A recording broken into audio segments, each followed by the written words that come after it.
په میدان وردګ ولایت کې نن د افغان خبریالانو د خوندیتوب د کمیټې لخوا په دغه ولایت کې د ولایتي چارواکو او رسنیو د استازو په شتون کې د خبریالانو د ملاتړ او څارنې کمیټه جوړه شوه.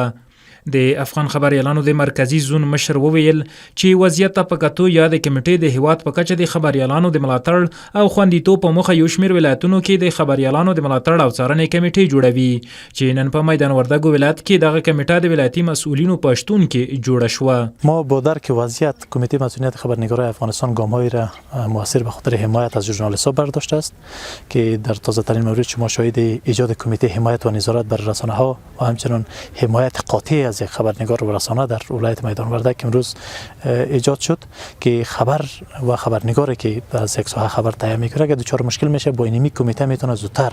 به مشکلش رسیدگی شود و بهانه هر آن کمک که خبرنگار ضرورت داره کمیته ان شاء الله حل خواهد کرد. همدارنګه د نوموړي ولایت امنیتي ادارو د دغه کمیټې هرکلی وکړ او د هر ډول همکارۍ ډاډ یې ورکړ. د منګ او تاسې په نظرونو د منګ او تاسې په خبرونو د منګ او تاسې په یو نظر او فکر باندې اسلام سره کوم خلکو ته معرفي کوو هغه رقم خلک را سره مني. خو تر ټولو وړاندې مسؤلینو او موږ ته دا مهمه خبره ده چې د اسلام تصویر په عملي جامه کې خلکو ته وړاندې کړو. درڅه غوښتنه ده چې تاسو د دغه نظام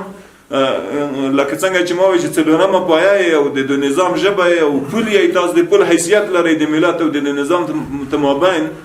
نو دغه نظام او ملت سره هماهنګ کوي او د دوی کوشش وکړي چې د ملت او نظام سره یو شي دا کار د تاسو مسؤلیت دی. بلخوا د دغه ولایت خبریالانو وویل د دغه کمیټې جوړول به د خبریالانو خوندیتوب نور هم یقیني کړي او خبریالان به وکولای شي چې په ډاډمنه فضا کې خپل رسنیز فعالیتونه ترسره کړي. تاسو ته اطمینان او ډاډ درکوم چې رسنۍ که تاسو وڅارئ که ونه څارئ انشاءالله دغه ټولنې او خپل اصول او هغه معیارات ته ژمنې دي. هدف د دغه غونډې همدا و چې څنګه د ژورنالیستانو ترمنځ لا همغږي زیاته شي په میدان وردګ ولایت کې همغږي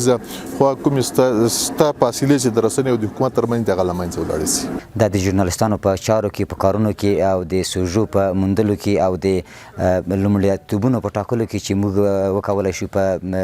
د شرایطو مطابق په کوم سوژو باندې کار وکړو او همدارنګه د اطلاعاتو په راټولولو کې او د اداراتو سره د حکومتي اداراتو سره په همغږۍ کې د ډېر ستر رول لوبوي. ډېر ښه اقدام دی. د یادونې وړ ده چې د نوي حکومت پر راتګ سره په لومړي ځل په میدان وردګ ولایت کې د خبریالانو د خوندیتوب او څارنې کمیټه جوړیږي.